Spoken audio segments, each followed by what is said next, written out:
Hey guys, welcome to this video. Today it is 2 months since I have set up this aquarium for a friend of mine, and just look at it, the plants have grown so beautiful. Today we're going to check out the development of the plant growth of this aquarium. Also, we're going to talk about the fish that he has put in here.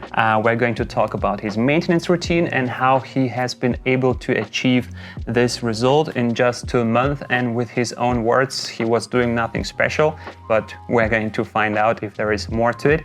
Also, thanks to today's sponsor, Aquario, for sending over the newest version of the NeoFlow Premium, now available in the version 2. The best lily pipes or filter outflows just got better, and also the Neo Mixer, the new and innovative way to mix in the CO2 into your aquarium, which is kind of combined with the lily pipe outflow. Super cool. We're going to test them out.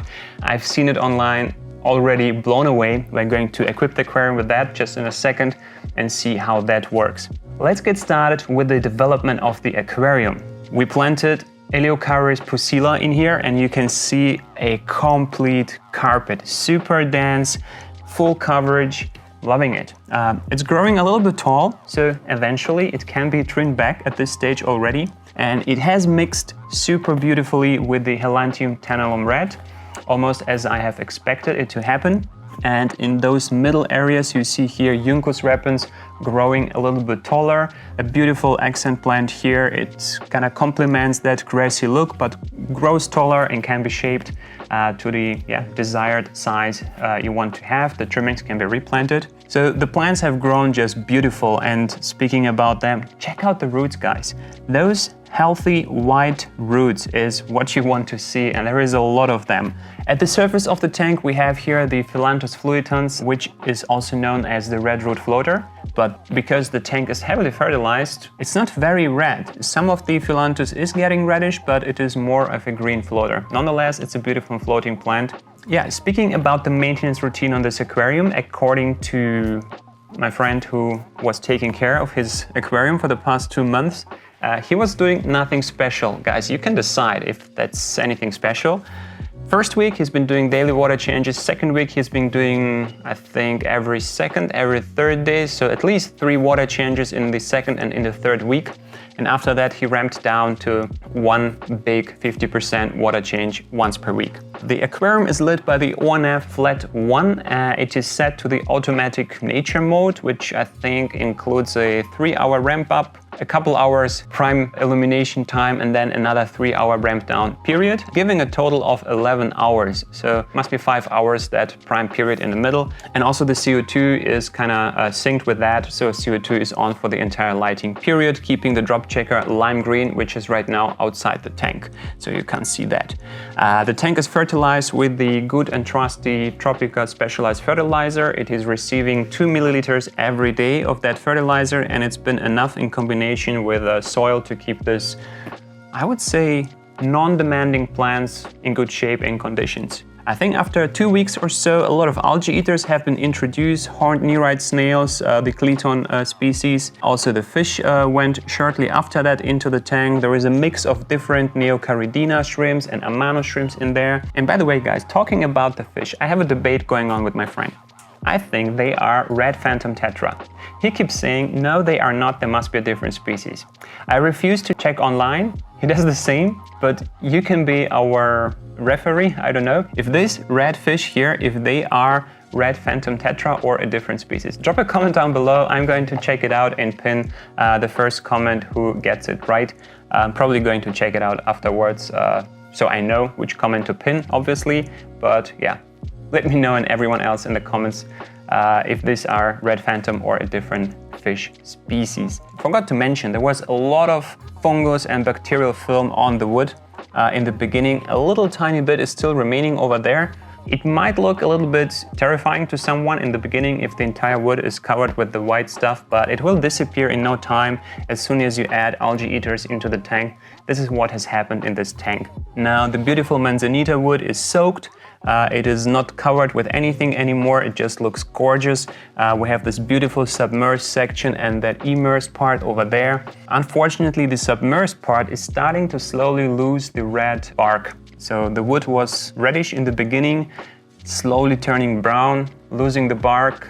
That's a process. Be aware if you're using Manzanita driftwood. But nonetheless, it was a nice feature in the beginning, still is to a certain degree, and afterwards it will be also beautiful driftwood, nice and branchy. So I would say now is time to unbox this Aquario Neo Flow pipes and check them out. And yeah, let's have a look inside of this box. This is the version 2 large of the Neo Flow Premium. And you have a little manual over here. Let's skip that and have a look inside. Like, there is a few things that have been improved over the original line. Let's start first with the Neo holder, which is this part over here. This has been completely rebuilt. While the previous one looked like as if it was glued from several parts, this one now is much more solid.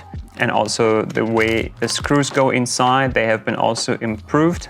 So now it is more easy to apply this.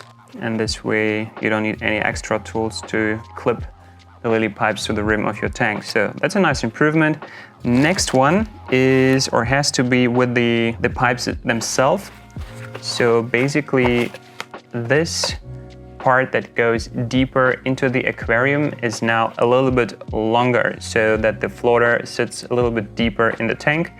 If you prefer it more up, no problem. With the holder you can raise it or you can just cut it. But you have the option now to apply it to a little bit deeper.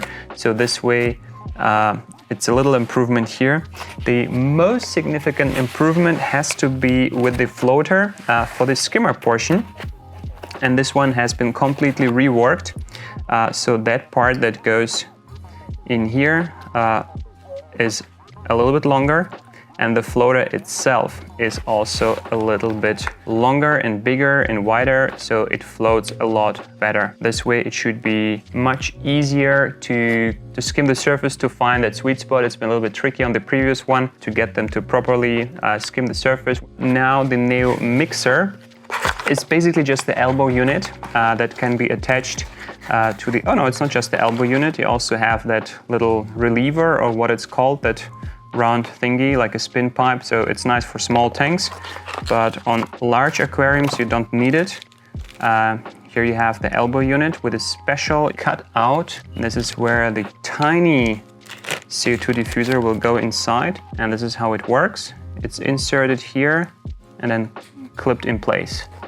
And then you basically have the tiny CO2 diffuser inside the elbow, which can be then attached to the outflow lily pipe. I think it's great. So for me, this is a great way to introduce the CO2 diffuser into the outflow, keeping it out basically out of the aquarium, but perfect distribution, super tiny, shouldn't block the flow too much. I think at some point I'm going to do some measurements to see if it blocks the flow, and if at all, what is the percentage of that. Let me know if you would like to see a test like that, and let me know in the comments below what you think about this tank, how it has evolved, and yeah, the name of the red fish.